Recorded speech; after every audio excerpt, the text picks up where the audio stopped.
হিন্দু পঞ্জিকা বা চান্দ্রবর্ষের হিসাব অনুযায়ী মল মাস হলো একটি অতিরিক্ত মাস যা প্রতি ৩ বছর অন্তর ক্যালেন্ডারে যুক্ত হয়।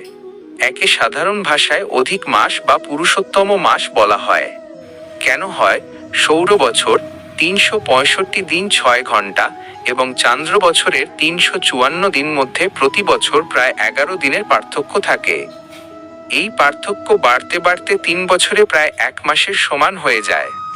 এই সময়কে সমন্বয় করার জন্য প্রতি ৩ বছর অন্তর চান্দ্র বছরে একটি অতিরিক্ত মাস যুক্ত করা হয়।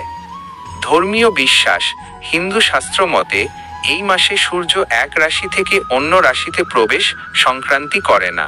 কোনো সংক্রান্তি না থাকায় এই মাসটিকে মল বা অপবিত্র মাস হিসেবে গণ্য করা হয় এবং এ সময় সাধারণত বিয়ে, অন্নপ্রাশন বা গৃহপ্রবেশের মতো শুভ কাজ করা হয় না।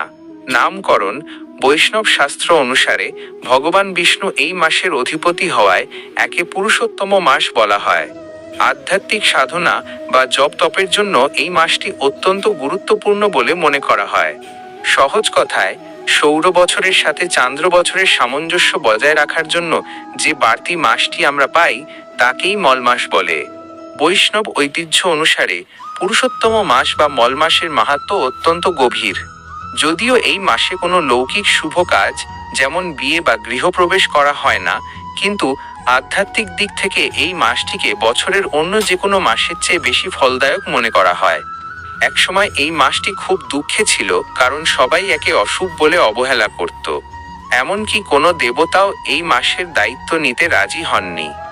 মল মাস তখন দুঃখে কাতর হয়ে বৈকুণ্ঠে ভগবান বিষ্ণুর কাছে গিয়ে নিজের দুঃখের কথা জানায়। ভগবান বিষ্ণু দয়াপরবশ হয়ে তাকে সঙ্গে নিয়ে গোলকধামে ভগবান শ্রীকৃষ্ণের কাছে যান। শ্রীকৃষ্ণ তখন মল মাসের ওপর সন্তুষ্ট হয়ে ঘোষণা করেন, আমি আমার নিজের নাম পুরুষোত্তম এই মাসকে অর্পণ করলাম। আজ থেকে এটি আমার সমান গুণসম্পন্ন হবে এবং বছরের অন্য সব মাসের চেয়ে শ্রেষ্ঠ হবে। সেই থেকেই এই মাসের নাম হয় পুরুষোত্তম মাস। এই মাসে পড়ার জন্য সবচেয়ে গুরুত্বপূর্ণ হল শ্রীমদ্ ভগবদ্গীতার ১৫তম অধ্যায়, একে পুরুষোত্তম যোগ বলা হয়।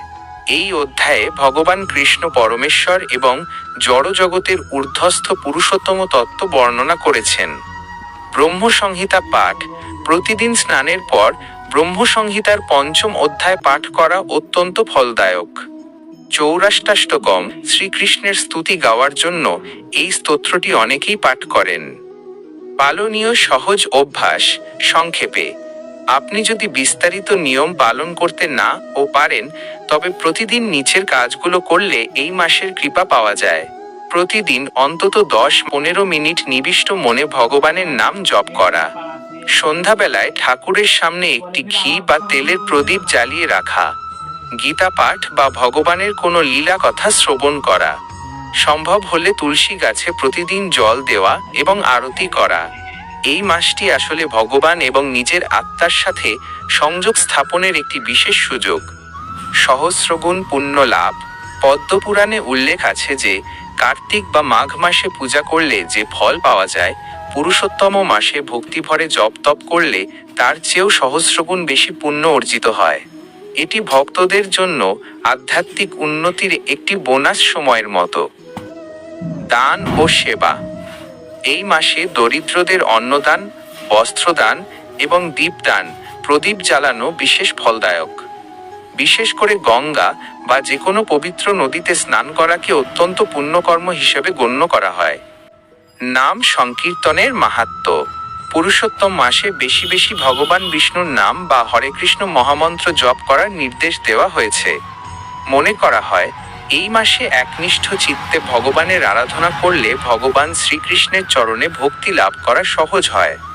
সংক্ষেপে, এই মাসটি বাহ্যিক আড়ম্বর বা উৎসবের চেয়ে নিজের ভেতরের ভক্তি এবং আত্মশুদ্ধির জন্য বেশি সমাদৃত। শাস্ত্রমতে এটি পার্থিব চাহিদা ভুলে ভগবানের সান্নিধ্য পাওয়ার সেরা সময়। পুরুষোত্তম মাসে ভক্তি বৃদ্ধির জন্য শাস্ত্রে বিশেষ কিছু নিয়ম ও মন্ত্রের উল্লেখ রয়েছে। এই মাসটি মূলত আত্মশুদ্ধি এবং ভগবানের সেবায় নিবেদিত। পুরুষোত্তম মাসের বিশেষ মন্ত্র: এই মাসে ভগবান শ্রীকৃষ্ণের আরাধনায় এই মন্ত্রটি পাঠ করা অত্যন্ত ফলদায়ক।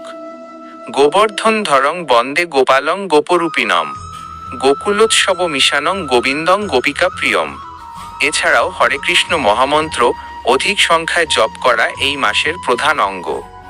প্রধান পালনীয় নিয়মসমূহ: ব্রাহ্ম মুহূর্ত, সূর্যোদয়ের 1.5 ঘন্টা আগে ব্রাহ্ম মুহূর্তে ঘুম থেকে উঠে স্নান সেরে ভগবানের নাম স্মরণ করা। দীপদান, প্রতিদিন সন্ধ্যায় ভগবান শ্রীকৃষ্ণের প্রতিকৃতি বা মূর্তির সামনে ঘৃত প্রদীপ, ঘিয়ের প্রদীপ জ্বালানো। এটি এই মাসের অন্যতম শ্রেষ্ঠ পুণ্যকর্ম। গীতা পাঠ, শ্রীমদ্ ভগবদ্গীতার 15তম অধ্যায় পুরুষোত্তম যোগ প্রতিদিন পাঠ করা। এটি সম্ভব না হলে অন্তত শ্রবণ করা উচিত। ভোজন বিধি, অনেকে এই মাসে সম্পূর্ণ নিরামিষ আহার করেন। বিশেষ ভক্তরা একবেলা হবিষ্যান্ন গ্রহণ করেন বা ভূমিশয্যায় ঘুমানোর মতো কঠিন নিয়ম পালন করেন। তবে ভক্তির সাথে সাধারণ নিরামিষ আহারও সমতুল্য ফল দেয়। অসৎ কাজ ত্যাগ, মিথ্যা বলা, কারো নিন্দা করা বা ঝগড়া বিবাদ থেকে দূরে থেকে সংযত জীবন যাপন করা। বিশেষ দান, এই মাসে ব্রাহ্মণ বা দুস্থদের মালপোয়া দান করার একটি বিশেষ রীতি প্রচলিত আছে। শাস্ত্রমতে 33টি মালপোয়া দান করা অত্যন্ত শুভ বলে মনে করা হয়। 4. কি বর্জনীয়? যেহেতু এটি আধ্যাত্মিক মাস, তাই এই সময় আমিষ আহার, নেশাদ্রব্য, চুল বা নখ কাটা বর্জন করাই শ্রেয়। বিয়ে, অন্নপ্রাশন বা নতুন ঘর তৈরির মতো বড় কোনো বৈষয়িক বা লৌকিক অনুষ্ঠান এই মাসে এড়িয়ে চলা হয়। সহজ কথায়, আপনার পক্ষে যতটা সম্ভব সেটা একটি তুলসী গাছে জল দেওয়া হোক বা দিনে 10 মিনিট একাগ্র হয়ে জপ করা নিষ্ঠার সাথে করলেই পুরুষোত্তম মাসের পূর্ণ ফল পাওয়া যায়। আপনার যদি এই মাসের ব্রত বা সংক্রান্তি নিয়ে আরও নির্দিষ্ট কোনো প্রশ্ন থাকে তবে জানাতে পারেন। পুরুষোত্তম মাস বা মল মাসে খাদ্যাভ্যাসের ক্ষেত্রে সংযম এবং শুদ্ধতাকে সবচেয়ে বেশি গুরুত্ব দেওয়া হয়। শাস্ত্রমতে এই মাসে খাদ্যে নিয়ন্ত্রণ আনলে শরীর ও মন উভয়ই আধ্যাত্মিক সাধনার উপযোগী থাকে। বর্জনীয় বা নিষিদ্ধ খাবার: কি খাবেন না? এই মাসে কিছু নির্দিষ্ট খাবার এড়িয়ে চলার নির্দেশ দেওয়া হয়েছে। আমিষ আহার, মাছ, মাংস এবং ডিম সম্পূর্ণ নিষিদ্ধ। উত্তেজক খাবার, পেঁয়াজ, রসুন এবং অতিরিক্ত মশলাযুক্ত খাবার, রাজসিক আহার বর্জন করা উচিত। নির্দিষ্ট সবজি ও ডাল, অনেক ক্ষেত্রে মসুর ডাল, শিম, বেগুন, মূলা এবং কলমি শাক এই মাসে খেতে নিষেধ করা হয়। নেশাজাতীয় দ্রব্য, তামাক, পান সুপারি বা যে কোনো ধরনের মাদক দ্রব্য থেকে দূরে থাকা জরুরি। বাইরের খাবার, হোটেলের খাবার বা কেনা জাঙ্ক ফুড এড়িয়ে ঘরে তৈরি শুদ্ধ খাবার খাওয়ার পরামর্শ দেওয়া হয়। গ্রহণীয় বা পালনীয় নিয়ম: কি খাবেন? সাত্ত্বিক আহার, চাল, ডাল, মুগ ডাল শ্রেয়, ঘি এবং সাধারণ সবজি দিয়ে তৈরি খাবার। হবিষ্যান্ন, যারা খুব নিষ্ঠার সাথে ব্রত পালন করেন তারা পুরো মাস জুড়ে কেবল হবিষ্যান্ন, ঘি, আতপ চাল ও নির্দিষ্ট সবজি দিয়ে সেদ্ধ করা খাবার গ্রহণ করেন। একবেলা আহার: এই মাসে অনেকে সারাদিনে একবার সূর্য ডোবার আগে প্রধান আহার গ্রহণ করেন। বাকি সময় ফল বা দুধ খেয়ে থাকেন। দান করা খাবার: এই মাসে ভগবানের ভোগ নিবেদন করা প্রসাদ গ্রহণ করা সবচেয়ে উত্তম। বিশেষ কিছু নিয়ম: মালপোয়া ভোজন ও দান: পুরুষোত্তম মাসে ঘিতে ভাজা মালপোয়া ভগবানকে নিবেদন করা এবং প্রসাদ হিসেবে গ্রহণ করা অত্যন্ত পুণ্যদায়ক বলে মনে করা হয়। ভোজন পাত্র: সম্ভব হলে কাঁসার পাত্র বা কলাপাতায় খাওয়া ভালো, তবে এটি বাধ্যতামূলক নয়। জল পান: প্রচুর পরিমাণে জল পান এবং শরবত খাওয়া যেতে পারে, যা শরীরকে শুদ্ধ রাখে।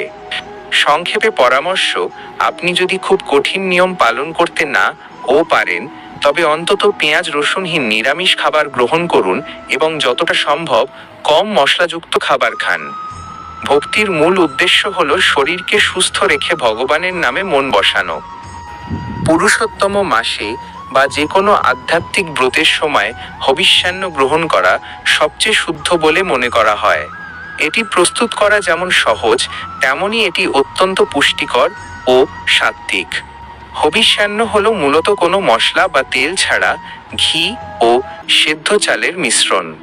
উপকরণ: চাল, আতপ চাল বা গোবিন্দভোগ চাল, সিদ্ধ চাল ব্যবহার করা হয় না। ডাল, সোনামুগ ডাল, হালকা ভেজে নেওয়া যেতে পারে। সবজি: কাঁচকলা, পেঁপে, মিষ্টি কুমড়ো বা আলু। মাটির নিচের সবজি অনেকে এড়িয়ে চলেন, তবে আলু ও মিষ্টি আলু ব্যবহার করা যায়। ঘি: ভালো মানের গব্য ঘৃত। লবণ: সাধারণ লবণের বদলে সৈন্ধব লবণ ব্যবহার করতে হবে। মিষ্টি: সামান্য গুড় বা চিনি স্বাদের জন্য। চাল ও ডাল ভালো করে ধুয়ে নিন। একটি মাটির পাত্র বা স্টিলের পাত্রে পরিমাণ মতো জল দিয়ে চাল ও ডাল সেদ্ধ করতে দিন। আধ সেদ্ধ হয়ে এলে ডুমো করে কাটা সবজিগুলো দিয়ে দিন। সেদ্ধ হয়ে এলে তাতে পরিমাণ মতো সৈন্ধব লবণ এবং 1 চামচ ঘি মিশিয়ে নিন। নামানোর আগে সামান্য আদা কুচি বা কাঁচা লঙ্কা দেওয়া যেতে পারে।